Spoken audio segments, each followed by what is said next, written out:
Donc je me suis installé, j'ai monté mon cabinet. On était en quelle année, Avi ? On était en 2005 et tout le monde me disait c'est de la folie. Tout le monde me disait mais attends Avi, t'as pas de réseau, t'as pas de famille, t'as pas d'argent, de fortune personnelle. Et en fait c'est ça que je veux dire à tous les jeunes avocats qui nous écoutent. C'est ce que m'a dit un avocat qui était mon aîné à l'époque. C'est le seul à m'avoir dit ça. Il était minoritaire, tout le monde me disait le contraire. C'est lui que j'ai écouté. Il m'a dit Avi, de toute façon pour s'installer, c'est jamais le bon moment. Soit t'as trop d'expérience dans ton domaine, soit t'en as pas assez, soit t'as pas de clients, soit tu viens de prendre un prêt bancaire, soit ta femme vient d'avoir un enfant. C'est jamais le bon moment. Donc de toute façon, pour s'installer, il faut toujours un brin de folie. Et il m'a dit cette petite phrase dont je me souviendrai, le plus tôt tu sautes du nid, le plus vite t'apprends à voler. Comment expliquer ? Il y avait un paradoxe, c'est que tous mes confrères me disaient « Ah Avi, tu marches bien, tu réussis bien, ça se voit, tu communiques beaucoup, t'as de beaux dossiers, t'es dans la presse, etc. » Mais sur les dernières années, et c'est là où je t'ai connu Valentin, et c'est là où tu m'as sauvé de la noyade, sur les dernières années, je connaissais un paradoxe, c'est que malgré cette réussite en apparence, j'avais tous les mois du mal à boucler mes fins de mois, à payer mes salaires, à payer mes loyers. Et je ne comprenais pas pourquoi. Je me disais mais c'est pas possible. La seule chose que je puisse dire, c'est que avant de faire appel à toi, à Agence Personnelle, et après, j'ai multiplié par 3 mon chiffre d'affaires. J'avais 5 en tête, mais bon, 3 c'est déjà bien. Mais je n'ai pas juste multiplié par 3 mon chiffre d'affaires, j'ai décuplé ma rentabilité, tout en ne trahissant pas ma vocation d'avocat. Je continue aujourd'hui de faire ce que j'aime, ce qui me passionne, défendre, conseiller, aider les cadres et les cadres dirigeants qui sont en difficulté, qui voient le monde s'écrouler autour d'eux. Moi, je suis cette main qui vient et qui les sauve. Et ça n'a pas de prix. Ça ne se compte pas, ça ne se multiplie pas. Bonjour à tous et bienvenue dans ce nouvel épisode du podcast de Libéral. Libéral, c'est un podcast qui est dédié aux professions réglementées du droit et du chiffre. Notre objectif, c'est de vous faire découvrir des personnalités incroyables qui ont de la vision, qui tentent des choses, qui mettent en place des choses et qui font bouger leur métier. Vous rencontrerez des sommités de ces secteurs d'activité, vous rencontrerez des jeunes qui lancent leur structure et surtout vous rencontrerez des gens qui ont de la vision. Notre objectif, c'est vraiment de vous partager des parcours incroyables, que vous puissiez apprendre et découvrir de gens inspirants pour faire en sorte de toujours vous éveiller. Un petit mot sur Libéral Group. Libéral Group, c'est un groupe d'entreprises à destination des professions libérales réglementées et notre objectif, c'est de les accompagner dans leur performance et dans leur croissance. Aujourd'hui, on opère avec 3 activités que sont la société Ourama, la société Neria et la société Libéral Conseil. On s'intéresse à la visibilité, au recrutement et au conseil en stratégie et opérationnel grâce à ces 3 activités. Concrètement, on a déjà accompagné plus de 600 structures, dont à peu près 45% de cabinets d'avocats. Et notre enjeu, c'est de devenir les leaders européens de l'accompagnement de ces professions. Un petit mot encore avant de finir, n'hésitez pas à nous mettre 5 étoiles sur Apple Podcast ou sur Spotify, à diffuser au maximum ce podcast autour de vous. C'est grâce à ça qu'on arrive à avoir toujours des gens encore plus inspirants, toujours des invités de plus haut de gamme et qu'on continue à faire ça gratuitement. Je vous en dis pas plus sur nous et je vous laisse découvrir ma conversation avec l'invité et je vous souhaite à tous une bonne écoute. Eh bien écoutez, bonjour à tous, je suis ravi aujourd'hui de recevoir quelqu'un que j'aime beaucoup, il faut bien le dire, Avi, on se connaît depuis maintenant un long moment. C'est beau l'amour quand c'est réciproque, Valentin. Prends ma main. Prends tout de suite les deux, si tu veux. Avi Bitton, avocat associé du cabinet Avi Bitton à Paris. Tu es avocat en droit social à destination des cadres dirigeants et notamment tu te spécialises, sans certificat de spécialisation ou avec, tu nous le diras a posteriori, sur la rupture des contrats des cadres dirigeants. Et j'aimerais bien qu'on puisse parler de ça et de ton activité. Je suis enchanté que tu sois là. Salut Avi Bitton. Salut Valentin. Est-ce que tu peux nous expliquer un petit peu qui tu es déjà ? Donc je t'ai décrit par ta profession, mais personnellement, qui est Avi Bitton ? Je ne vais pas faire toute ma biographie, mais si on remonte au moment clé, effectivement, moi je suis arrivé en France, j'avais 7 ans. Je viens d'un milieu modeste, je ne vais pas jouer les héros, mais c'est la vérité, c'est la réalité. J'ai pas d'avocat dans ma famille. Et puis, j'ai eu une scolarité, on peut le dire, vraiment chaotique. J'ai redoublé ma 5e, j'ai pas eu mon brevet des collèges. J'ai été orienté en lycée professionnel, en BEP, CAP vente. Et, c'est de là que vient ton talent de vendeur alors. Ah, peut-être. Mais j'ai oublié mes cours de l'époque. Et puis, j'ai ensuite eu un déclic. Et à l'époque, un déclic pouvait encore nous sauver parce que il n'y avait pas Parcoursup. On n'était pas comme ça mis dans des cases sur des rails, définitivement abandonnés, classés dans les mauvais. Donc je me suis redressé, j'ai fait une première d'adaptation, puis j'ai fait un bac STT3, alors maintenant je crois que ça s'appelle STMG, l'ancêtre pour les anciens c'est le bac G3, vous savez le bac poubelle de Michel Sardou. Et puis là j'ai excellé dans ce bac commerce, à l'époque, quel que soit le bac, on pouvait rentrer en fac de droit.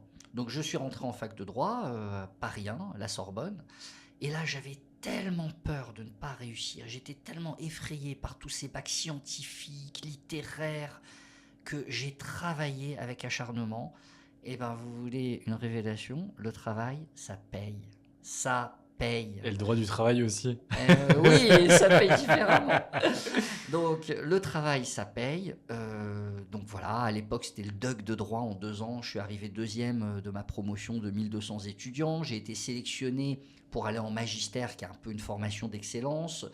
Et là, vous savez, il y a un classement au magistère. Donc chaque année, je suis arrivé dans les 3 premiers, sauf la dernière année où là je suis arrivé 6e. J'ai pris un prêt bancaire pour faire un LLM, un Master of Law, à la London School of Economics, qui est la 3e université anglaise, la LSI, en droit bancaire et financier. J'ai passé une année formidable là-bas qui m'a ouvert l'esprit. Je le dis, si vous pouvez faire une année à l'étranger, en fait, même si vous ne pouvez pas la faire, parce que moi je ne pouvais pas me la payer, j'ai pris un prêt bancaire, je me suis endetté à hauteur de 30 000 euros à l'époque, c'était énorme. Je ne pouvais pas m'endetter suffisamment pour aller aux États-Unis, donc je n'ai pas postulé aux États-Unis, mais j'ai au moins fait Londres, et ça a été une expérience formidable, ça m'a ouvert l'esprit. Je suis arrivé, j'étais fluent en anglais, et aujourd'hui encore ça me sert, ça me permet de toucher une clientèle internationale, d'expatrier. Voilà, ça m'a vraiment ouvert des portes, et notamment ça m'a ouvert les portes d'un grand cabinet anglo-saxon où j'ai commencé en droit bancaire et financier. Chez Hogan Lovells? Non, c'est chez Clifford Chance, le plus grand cabinet d'avocats du monde à l'époque, mais je crois que ça l'est encore. Et à l'époque, là-bas, on était avocat salarié. Donc c'est là-bas que je suis tombé dans le droit du travail. Vraiment, je ne me prédestinais. J'étais pas du tout destiné à ça. Pourquoi ils prenaient des avocats salariés chez Clifford? C'était un des derniers cabinets à faire ça. Après mon passage, ils ont changé. Hein. Ils ont mis tout le monde en libéral, ils voulaient plus de salariés. Mais c'est vrai que c'est assez marrant, ça vie. Tu as toujours été un homme de combat, de conviction et d'engagement, notamment sur ce genre de choses. Et c'est encore compliqué de le faire aujourd'hui. Mais toi, tu n'as vraiment pas eu peur, ou peut-être que tu as eu peur, mais en tout cas, tu as agi pour faire en sorte. La peur chez moi est un moteur. Plus j'ai peur, plus mon instinct de survie se déclenche. Et puis, j'aime bien jouer avec mes sensations, faut avouer. J'aime bien les combats de David contre Goliath. Alors bon, j'ai eu peur quand même. Hein. À la fin, je me demandais, est-ce que David allait gagner quand même? Bref. Est-ce que David va retrouver un travail? Oui. Donc, je saute des épisodes parce que j'ai certaines obligations de confidentialité. Je ne peux pas en dire plus. Donc, je vais sauter certains épisodes. Ça marche. Certains les connaissent, tant mieux pour eux. Je me suis installé. J'ai fait 2 ans chez Clifford Chance. Je peux vous dire que j'avais plus du tout envie de travailler dans les grands cabinets. Donc, je me suis installé. J'ai monté mon cabinet. Alors, j'avais... On était en quelle année, Avi? On était en 2005. Et tout le monde me disait, c'est de la folie. Tout le monde me disait, mais attends, Avi, t'as pas de réseau, t'as pas de famille, t'as pas d'argent, de fortune personnelle, t'as un pas prêt de de clients. 30 000 à la LSI. Mais oui, mais c'est de la folie. Et en fait, c'est ça que je veux dire à tous les jeunes avocats qui nous écoutent. C'est ce que m'a dit un avocat qui était mon aîné à l'époque. C'est le seul à m'avoir dit ça. Il était minoritaire, hein. Tout le monde me disait le contraire. C'est lui que j'ai écouté. Il m'a dit, Avi, de toute façon, pour s'installer, c'est jamais le bon moment.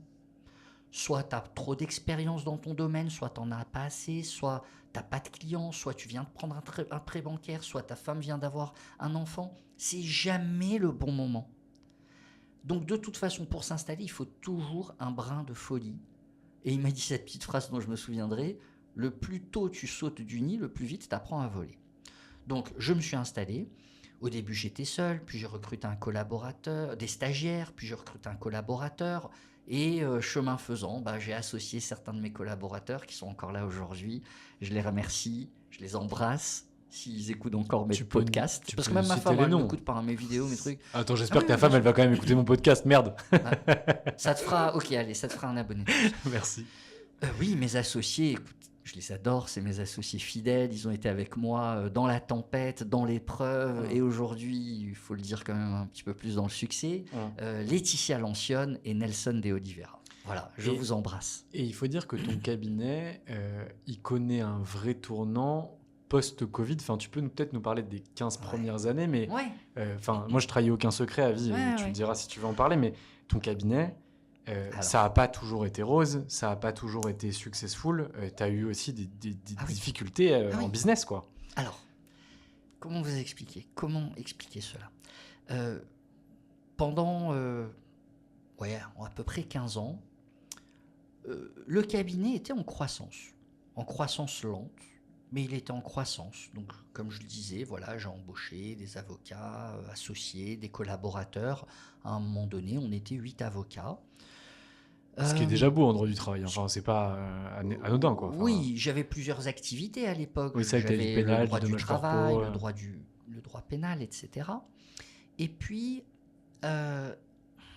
comment expliquer? Il y avait un paradoxe. C'est que tous mes confrères me disaient « Ah, Avi, tu marches bien, tu réussis bien, ça se voit, tu communiques beaucoup, tu as de beaux dossiers, tu es dans la presse, etc. » Et effectivement, c'était le paradoxe. J'avais des dossiers, ça se passait bien en théorie, je rentrais des dossiers, tout allait bien, etc. Mais sur les dernières années, et c'est là où je t'ai connu Valentin, et c'est là où tu m'as sauvé de la noyade, sur les dernières années, je connaissais un paradoxe, c'est que malgré cette réussite en apparence, j'avais tous les mois du mal à boucler mes fins de mois, à payer mes salaires, à payer mes loyers. Et je ne comprenais pas pourquoi. Je me disais, mais c'est pas possible. Et donc, à un moment donné, effectivement, je sentais l'eau qui montait. À un moment donné, j'avais la bouche sous le niveau de l'eau. Et il n'y avait plus que les narines qui me permettaient de respirer un petit peu. Et je suis tombé sur une vidéo d'un avocat américain, Mike Morse, avocat en préjudice corporel dans le Michigan. Et en 2 minutes, il a expliqué quelque chose et ça m'a fait un déclic. J'ai eu beaucoup de déclics dans ma vie. J'ai eu de la chance d'avoir ces déclics. Je l'écoute et il explique la chose suivante. Il dit voilà, moi quand je suis sorti de la fac de droit, j'ai fait comme tout le monde. Je me suis associé avec des potes, avocats, on a monté une petite law firm. Et puis, on a grossi petit à petit. Et puis, on faisait un peu tout. On communiquait sur nos dossiers dans la presse, on allait plaider nos dossiers, on formait nos collaborateurs, on faisait le recrutement, on gérait le cabinet, etc. Et on est monté à une vingtaine d'avocats. Et à un moment donné, arrivé à une vingtaine d'avocats, on a senti que ça saturait. On a senti que, ça y est, il y avait un espèce de plafond de verre qu'on n'arrivait pas à franchir. Et le cabinet avait des problèmes de rentabilité, alors qu'on était une vingtaine, c'était tout le paradoxe.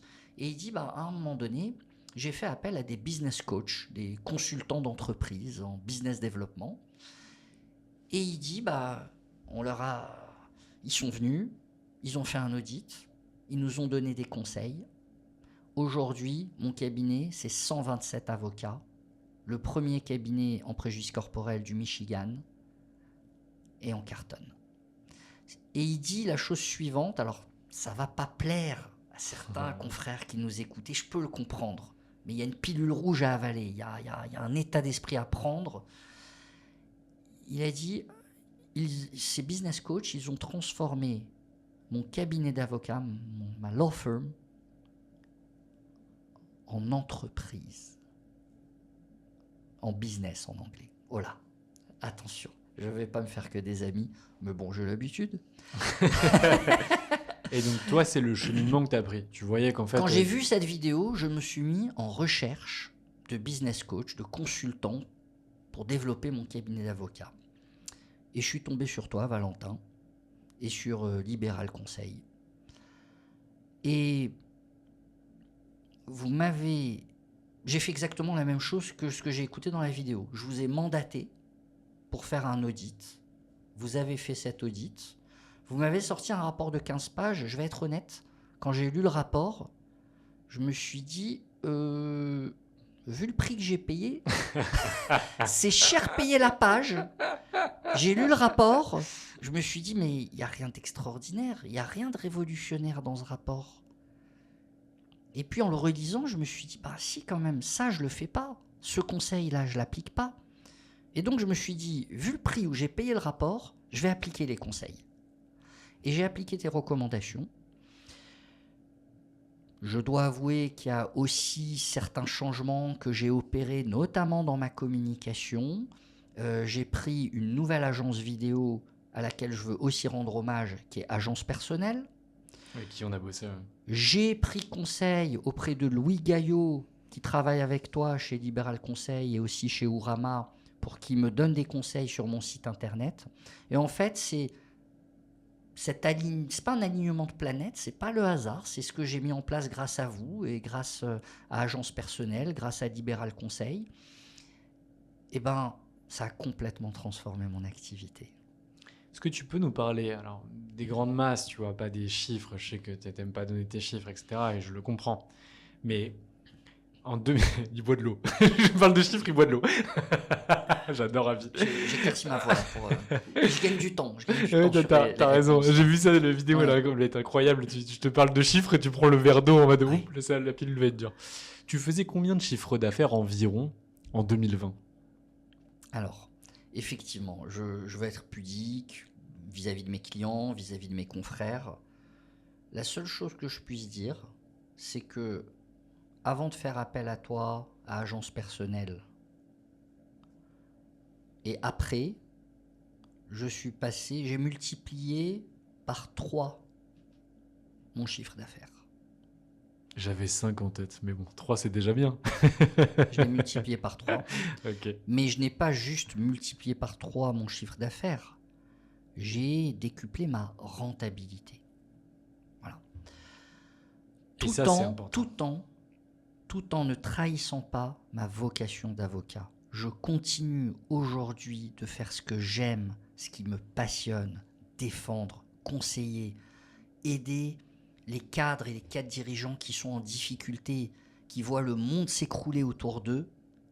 Et ben moi, je suis cette main qui vient et qui les sauve. Et ça n'a pas de prix. Ça ne se compte pas, ça ne se multiplie pas. Et le gros élément que tu as mis aussi en place, c'est un repositionnement de ton activité, où en fait, tu avais des activités qui étaient plus larges que ce que tu fais aujourd'hui. Tu as bien resserré et tu t'es reconcentré sur ton cœur de valeur. Pour moi, c'est ça le gros changement que tu as mis en place et qui est essentiel. Grâce à toi, Valentin. Non, mais c'est pas pour... Mais non, c'est le conseil fondamental que tu m'as donné. Effectivement, je faisais cette erreur que font beaucoup de confrères, et je l'ai faite pendant des années avant que tu m'ouvres les yeux. C'est-à-dire que je pensais que plus je ferais d'activité, plus je m'en sortirais, le cabinet marcherait bien, etc. Ne pas te fermer de porte. Voilà. Et en fait, c'était une erreur grossière et malheureusement très habituelle. Donc effectivement, je me suis recentré sur ce que je fais le mieux, sur ce qui fait vraiment partie de mon histoire personnelle et de mon ADN, la négociation de départ des cadres et cadres dirigeants. Aujourd'hui, ce que je propose, c'est clair.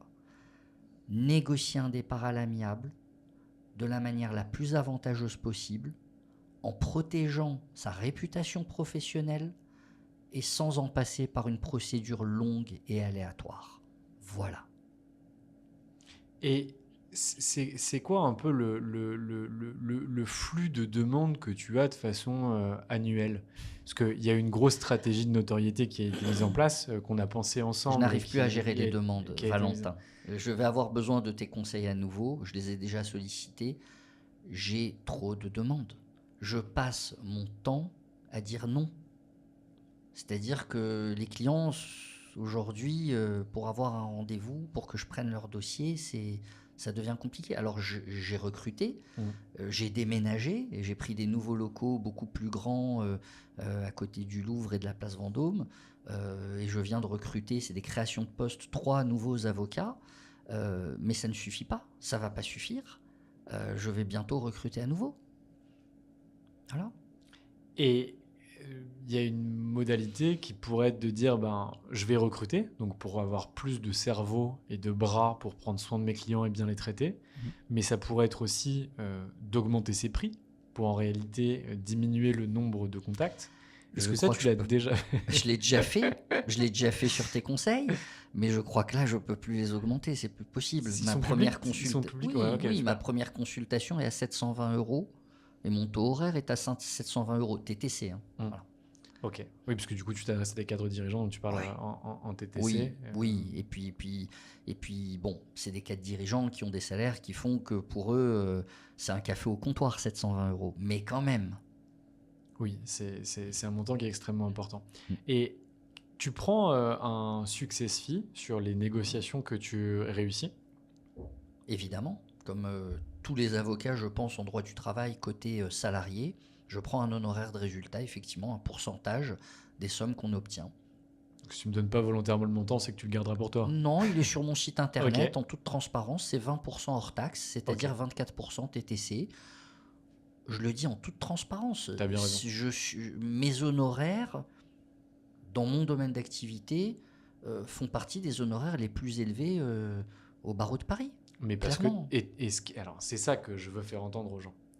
Tu nous dis que tu as un rendez-vous numéro 1 à 720 € TTC, donc aux alentours de 640 € hors taxe.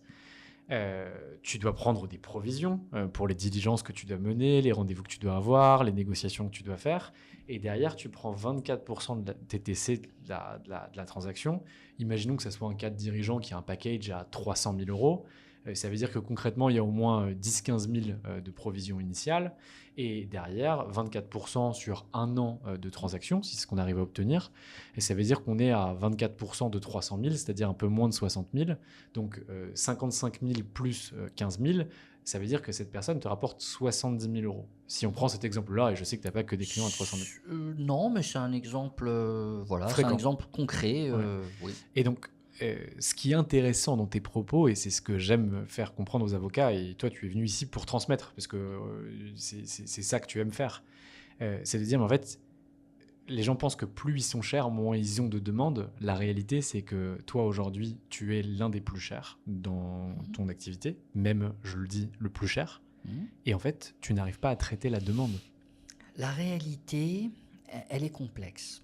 D'abord, il faut savoir, et c'est une réalité, que dans la grande majorité de mes départs négociés, j'arrive à obtenir de l'employeur un remboursement total ou partiel des frais d'avocat.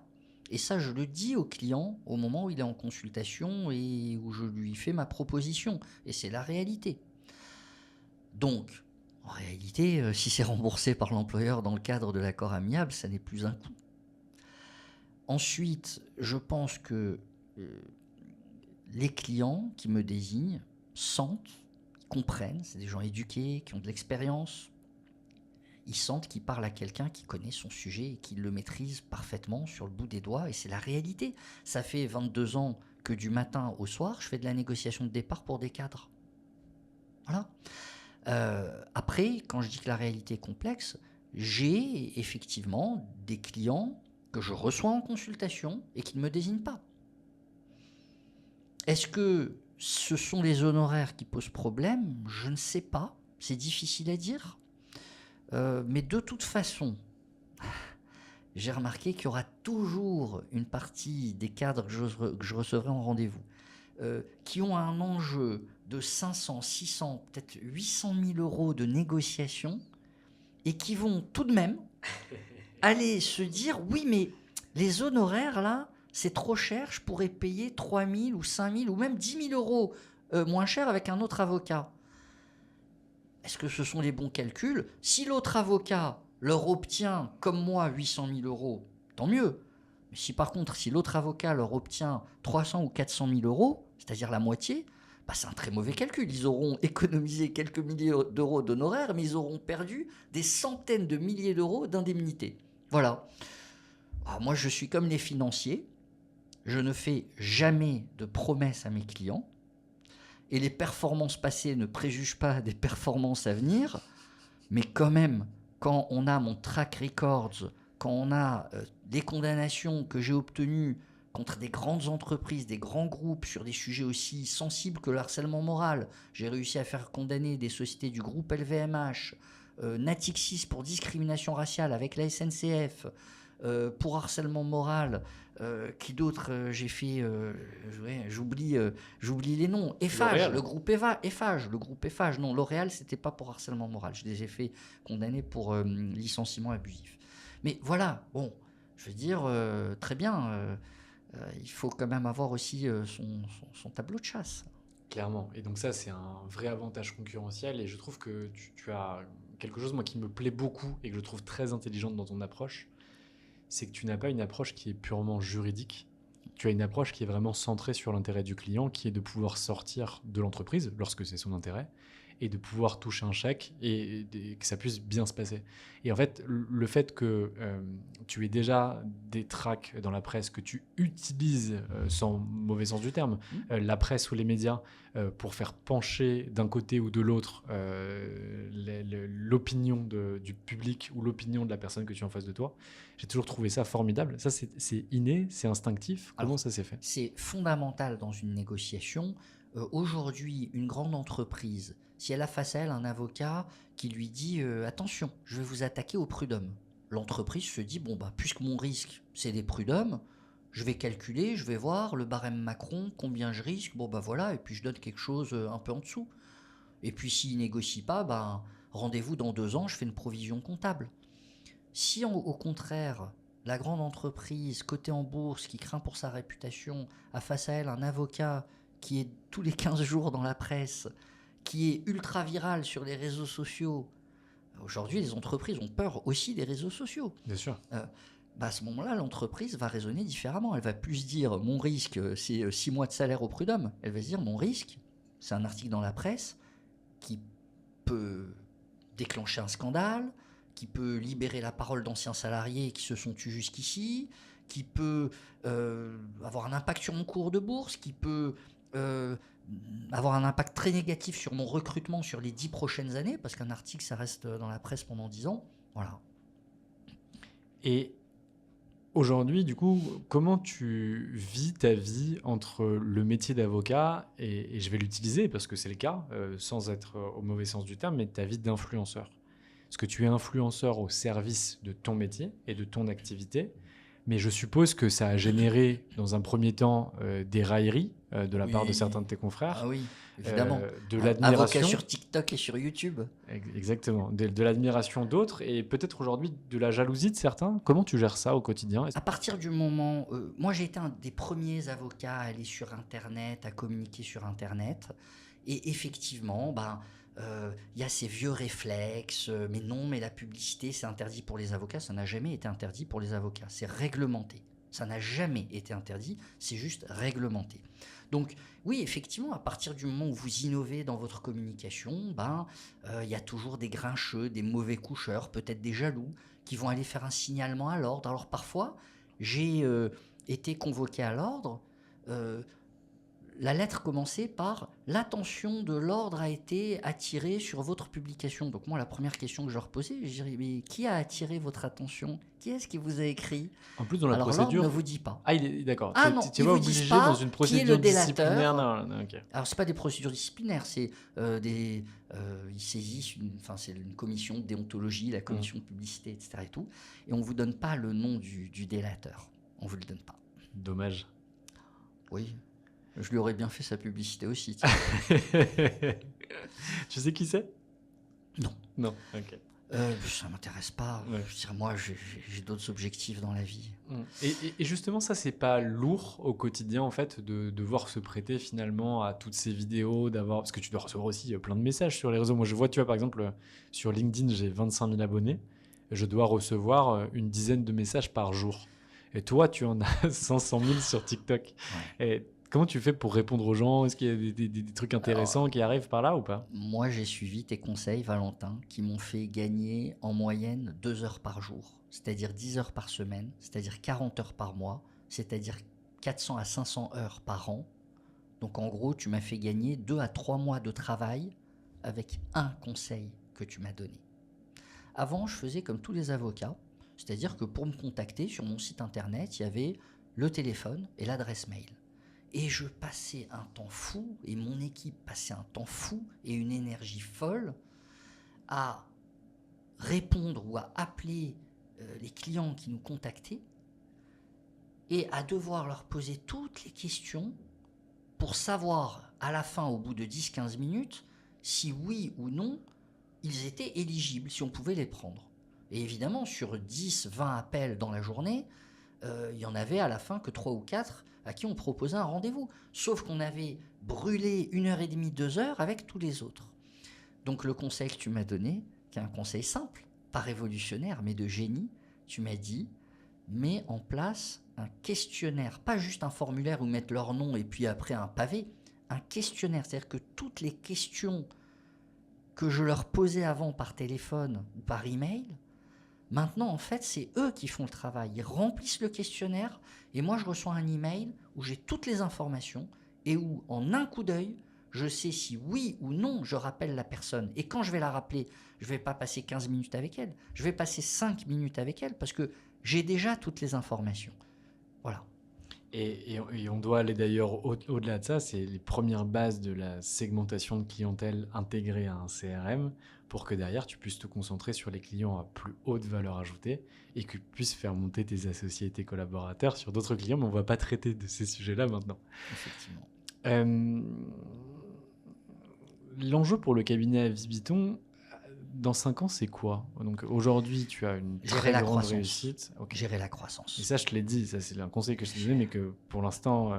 Gérer la croissance. Là, j'ai déménagé pour avoir des bureaux plus grands. J'avais pris vraiment des grands bureaux en me disant, comme ça, je me laisse de la place si je dois recruter encore. Là, ils sont déjà pleins. C'est-à-dire que là, je n'ai plus une place. Et t'es arrivé il y a 1 mois ou 2, quoi. Ah oui, je suis arrivé il y a une semaine. Donc, je n'ai déjà plus de place, là. Je ne sais pas comment je vais faire parce que je ne vais quand même pas déménager tous les matins. Il faut peut-être que je mette en place un petit peu plus d'IA pour nous aider et être plus efficace, plus rapide. Il faut peut-être que je mette en place plus de télétravail que je n'en ai mis pour faire un petit peu des roulements dans les bureaux. Je ne sais pas comment je vais faire. Donc, mon enjeu maintenant, c'est de gérer effectivement la croissance pendant les années qui viennent, si ça continue comme ça, hein, espérons. Voilà. Mais ça serait quoi du coup le cabinet à Vibiton? Ça serait un cabinet qui sera toujours centré sur tes matières historiques ou tu pourrais aussi agréger d'autres associés et faire par exemple du droit fiscal, du M&A? Non, j'ai compris mes erreurs du passé.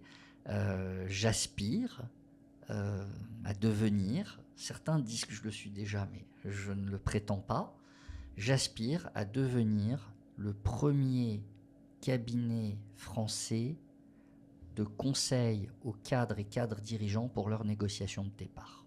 Voilà. Tu l'es déjà aujourd'hui, mais la question c'est... Je te laisse la responsabilité de tes propos. C'est moi qui te le dis en fonction des chiffres que je peux avoir aujourd'hui en interne. Mais la question c'est, ok, t'es premier, mais tu peux être premier de 500 mètres ou premier de 10 cm. Et la question c'est comment est-ce qu'on va aller plus loin? Parce que le nombre de cadres qu'il y a en France, c'est quoi? C'est quoi à peu près le volume de cadres? Je sais qu'il y a à peu près 20 millions de salariés en France. Aujourd'hui, les entreprises ont compris qu'il faut passer le maximum de personnes en cadre pour éviter de payer des heures supplémentaires. Mais heureusement, on redresse tout ça en négociation et autrement au tribunal, en faisant tomber les forfaits jours et les faux statuts de cadres dirigeants. Moi, je suis entrepreneur. Hein. Je me suis installé au bout de 2 ans de collaboration. Je me suis développé. J'aurais très bien pu m'arrêter. Je pourrais très bien m'arrêter aujourd'hui. Mais moi, j'aime l'entrepreneuriat. J'aime la prise de risque. Peut-être, probablement un jour, je me casserai la figure et comme je serai monté haut, la chute sera fracassante. Mais ça ne me fait pas peur. Je mourrai de ma belle mort. Moi, j'aime la prise de risque. En fait, dès que je sens qu'il n'y a plus de risque, tu t'ennuies. Je me remets en danger pour qu'il y ait du risque. Voilà. Je dois avoir des traumas d'enfance. Le déséquilibre avant. Oui. Mais je me complais un peu dans le chaos. Voilà. Donc, en tout cas, non, me poser, me dire, t'es très bien, on va rester comme ça c'est bien. Non, moi j'aime le challenge, j'aime le défi. Tant qu'il m'arrive pas quelque chose, je continue. Donc tu préfères les ennuis à l'ennui. C'est bien résumé. Ah, tu es excellent là, je vais la noter. Et Exactement. j'aimerais bien te parler de 2 vidéos que tu as faites qui ont particulièrement marqué mon attention. La première, je trouve que c'est vraiment un coup de génie. Lorsque tu as voulu recruter, je crois, il y a de cela une dizaine, 10-12 mois, Ça a marché. tu as fait une vidéo incroyable où en fait, dont tu expliquais ce qu'était le cabinet à Viviton et tu as pris un angle qui était décalé et qui était pour autant extrêmement pertinent. Qui était de dire, mais en plus, nous, en septembre prochain ou en octobre prochain, on part tous à New York et j'emmène mes équipes à New York. Ah oui, mais là t'as pris une vieille vidéo parce Oui. que entre-temps, j'en ai refait une où je disais on part à Miami. À Miami, Et pardon, j'ai c'était recruté. pas New York. Non, mais oui, non, il y a eu New York l'année dernière et cette année, il y a eu Miami. Et j'ai fait mes 3 recrutements. Donc, c'était très sympa. On s'est éclaté comme des brutes. On a passé une semaine à Miami dans un hôtel au bord de la mer. Déjà, on est arrivé le premier jour. On est arrivé, il faisait 30 degrés. L'eau de la mer, elle était à température mais idéale. On a passé 2 heures à se baigner dans la mer. Voilà, et puis effectivement, c'est super. Miami, c'est une belle destination. On a fait du canoë-kayak autour d'une petite île où il y avait des ratons laveurs et on leur a donné de la pastèque. Ils adorent la pastèque. Mais tu sais, moi je trouve que c'est incroyable la vie, c'est qu'il y a personne qui fait ça. Tu vois, genre les avocats, ils font pas ça pour leurs équipes. Non, mais ce qui est incroyable, c'est pas que je le fasse. Je le dis C'est que les sans autres le fassent démagogie. pas. Mais Je le dis sans démagogie. Ouais. Comment tu expliques que le petit cabinet à Vibiton prenne ses collaborateurs une semaine à New York, à Miami, et d'autres cabinets richissimes, anglo-saxons, dont je citerai pas le nom, ils les emmènent voir un spectacle, je sais plus où. Non mais franchement, au point virgule. Non mais sérieusement. J'adore le point virgule. Oui, mais ok, non mais je veux dire, mais bon sang, mais récompensez vos équipes. Vous n'êtes rien sans eux. Arrêtez de vous la jouer. À tout cet argent que vous amassez, tous ces millions, qu'est-ce que vous en ferez? Franchement. Mais je veux dire, à un moment donné, quand on a de l'argent, on ne sait plus quoi en faire. Et après, on fait des bêtises et on n'en fait rien. Non mais franchement, je veux dire, moi c'est un plaisir pour moi d'offrir cette 6e semaine de congé payé à mon équipe et de leur dire quand je vous dis merci, c'est pas que des mots, je vous remercie, c'est grâce à vous qu'on en est là, que l'aventure continue, qu'on cartonne, qu'on rend heureux nos clients. Ils arrivent, ils sont déprimés, ils repartent avec le sourire. Voilà, c'est ça. C'est génial. Et ça t'a coûté combien cette semaine? Bon, à peu près, tu as un ordre d'idée. Alors non, tu parles pas d'argent. Non, mais je veux. Ok. Il y a des confrères qui ont du mal. J'espère que grâce à nos conseils, on les aidera. Il y a beaucoup de Français qui galèrent. Voilà, je veux dire. Voilà. J'ai essayé de leur faire plaisir du mieux que j'ai pu. C'est ça qu'il faut retenir. C'est très très beau. Et la deuxième vidéo dont j'aimerais te parler, c'est une vidéo dont moi on m'a beaucoup parlé. J'avais même pas vu en transparence que je suis abonné à tes réseaux, mais j'avais pas vu cette vidéo. Tu me fais peur. Parce que j'ai commis quelques faux pas quand même. Quand on produit autant de vidéos, mais c'est normal. Forcément, il y a un moment donné où on peut commettre quelques maladresses. Mais c'est normal. Et moi j'en ai commis des centaines des maladresses. Mais cette vidéo, pour moi, elle a bien marché. Donc si elle me revient aux oreilles, c'est la vidéo sur la DRH que tu as pu réaliser. Moi, j'ai trouvé que ça avait un côté génial, très provocateur, mais génial. Mais pourquoi tout le monde a retenu la DRH alors que dans la même vidéo, je parle aussi du DRH que je tourne en dérision? Mais parce que les gens, ils retiennent toujours ce qu'ils veulent et ils veulent taper. Mais c'est fou de retenir que ça. Je me suis moqué d'un DRH homme stéréotypé et d'une DRH femme stéréotypée. Mais je me suis pris un torrent sur la DRH femme. Je sais pas pourquoi. C'est ce qui est dingue. Mais bon, c'est passé et c'est derrière. Et tu sais, quand tu reçois ces commentaires, mais je vous jure, je suis pas raciste. Mon meilleur ami est noir. Je suis pas raciste. Non mais c'est incroyable. Ouais, c'est dingue. Non mais attends, franchement, dans mon recrutement, depuis 20 ans, la grande majorité de mes recrues, c'est des femmes. Mes associés, j'ai un associé homme, une associée femme. Là, la prochaine que je vais associer, ça sera une femme, si elle accepte de s'associer à moi.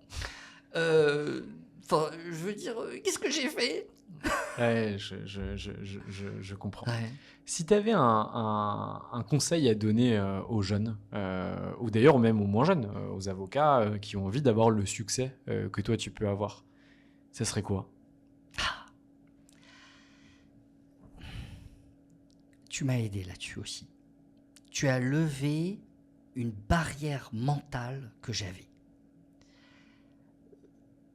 Je conseillais depuis toujours des cadres et des cadres dirigeants, mais je pensais que je ne pouvais pas toucher certains cadres d'un certain niveau.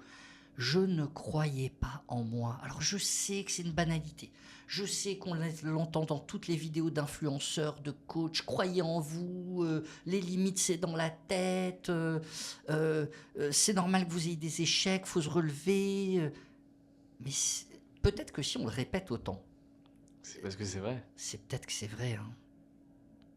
Les limites c'est vraiment dans la tête. Je m'en suis mis pendant des années. Et c'est parce que je me mettais ces limites dans la tête que je m'interdisais de toucher une certaine clientèle, de pratiquer certains honoraires, ce que je pensais que je ne les valais pas. Alors que franchement, vu ce que je rapporte à mes clients, je pense que je les vaux. Voilà, je croyais... En fait, tout le monde me disait que j'avais beaucoup d'assurance, que j'avais pas peur. Et en fait, je me suis rendu compte que dans mon assurance, je manquais encore d'assurance. Puis Donc, t'as l'assurance oui. de façade et l'assurance profonde aussi. Effectivement, on doute tous et je doute aussi de moi tous les jours. Et je fais bien, je devrais même douter un petit peu plus. Ne rentrons pas dans les détails. Non mais, croyez en vous. Que les autres croient en vous ou pas. Hein.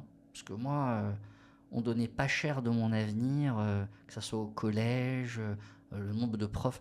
Je me souviendrai toujours du prof de maths en 3e. Il avait reçu mon père. Bon, on savait que j'aurais pas le brevet des collèges. J'étais avant-dernier de la classe, une catastrophe. Et mon père, il a dit non, mais là, je pense qu'on va l'orienter en BEP, CAP Vente dans un lycée professionnel. Le prof, je me souviendrai toujours, paix à son âme. Je ne donnerai pas son prénom, je donnerai juste son nom. Prof de maths, monsieur Guigui. Il avait dit à mon père, mais monsieur Biton, votre fils, même en BEP, ils l'accepteront pas.